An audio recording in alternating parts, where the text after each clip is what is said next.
दोस्तों,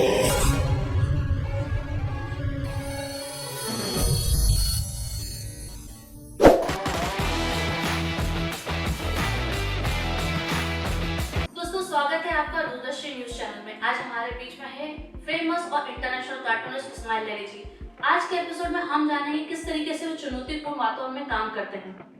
स्वागत है आपका लहरी जी हमारे इस कार्यक्रम में। आज के इस एपिसोड में आपसे जानना चाहूंगी चुनौती और अनुभव। ये जो होता है बहुत गहरा शब्द होता है और आपने इतने साल एज अ कार्टूनिस्ट किया, तो किस तरीके की चुनौतियां आपको फेस करने को मिली है? देखिए, मैं कई सालों से कार्टून बना रहा हूँ, तो जो अभी नए दौर की चुनौती आई है सोशल मीडिया, जो तुरंत एक चीज को जमाने तक पहुंचाता है। जी बिल्कुल। तो पहले हमारे पास पर्याप्त समय होता था कि हम 24 घंटे में किसी चीज पर रिएक्ट करते थे। कार्टून छपकर आपको किसी खबर के बाद 24 घंटे में पहुंचता था। आज जैसे कोई घटना हुई और सोशल मीडिया में उसको तुरंत मीम आ जाता है ना? तो अब हमारे लिए चुनौती सबसे बड़ी ये है कि हमें इन सब से हटकर सोचना। तो ये बड़ी चुनौती है और इसका सामना करते हैं और इसके लिए अभ्यस्त भी होते जाते हैं। आपने जिस सोशल मीडिया की बात करी है, मुझे पता है कि आप काफी फेमस हैं। आपके दो अकाउंट होते हैं उसके अंदर और उसमें आपके फॉलोअर्स लाखों में हो चुके हैं। हाँ नहीं, लेकिन मैं सोशल मीडिया में बहुत ज्यादा अब नहीं डालता हूँ, क्योंकि अखबार से ही मैं काफी लोगों तक पहुँच जाता हूँ। मैं तो सिर्फ चुनौती की बात कर रहा था कि चुनौती जो है वो सोशल मीडिया होता है।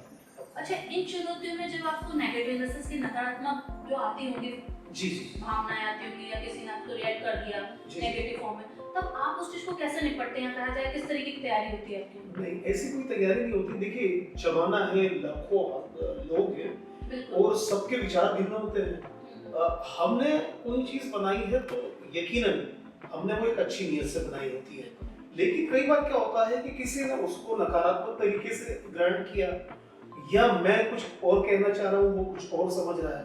तो इस सोशल मीडिया में आप अगर हैं तो इस चीज से कभी नहीं बच सकती। ये सब चलता रहेगा और मैं ही नहीं, तमाम इस तरह के क्रिएटर लोगों को इस तरह की चीजों का सामना करना पड़ता है और वो हो जाता है। ठीक है। लहरी जी, अभी आप बहुत बड़े प्रसिद्ध अखबार में भी काम कर रहे हैं, तो आजकल क्या होता है मीडिया में खास करके डेडलाइंस का बहुत कहा जाता है। तो उस डेडलाइंस में बिल्कुल सही टाइम पे अपनी क्रिएटिविटी को देना, क्योंकि एक टाइम ड्यूरेशन होता है, वो आप कैसे मैनेज कर पाते हैं? इसको भी मैनेज करने की इसलिए जरूरत नहीं है कि एक लंबे समय तक के आप जब काम करते हैं तो आपका ये अनुभव आपकी आदत बन जाता है कि जब आपको एक निश्चित उस समय तक के आपको अपनी चीज देना है ना?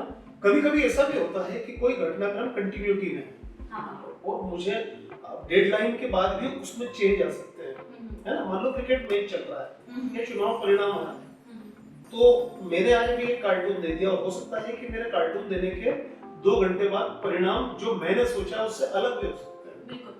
तो ये ऐसे समय में हम ये सोच समझकर कार्टून बनाते हैं कि परिणाम कुछ भी हो, सुबह मेरा कार्टून जब लोगों तक पहुंचे तो उस खबर से वो कार्टून किल ना। मतलब एक तरीके से ये कहा जाएगा कि चुनौती और अनुभव जो आपका है वो practice makes a man perfect वाली बात होती है। जी बिल्कुल। और धीरे-धीरे उस चीज को पॉलिश करते हैं, धीरे-धीरे उस मुकाम पर हम पहुंच जाते हैं।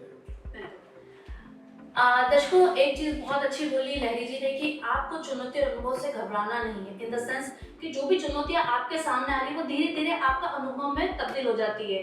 और इसके लिए बहुत अच्छी चीज कही जाती है कि practice makes a man perfect, यानी आप किसी चीज को लगातार उस कला को उस विधा को आप लगातार करते रहिए, आपकी प्रैक्टिस परफेक्ट हो जाएगी और आप लहरी जी जैसे बिल्कुल एक फेमस कार्टूनिस्ट बन सकते हैं।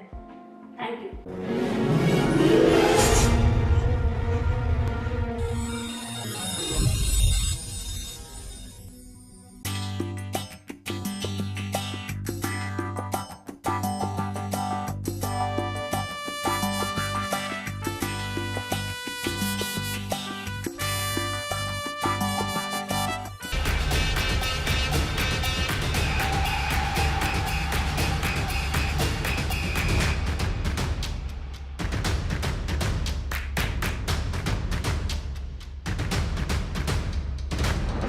दूरदृष्टि न्यूज।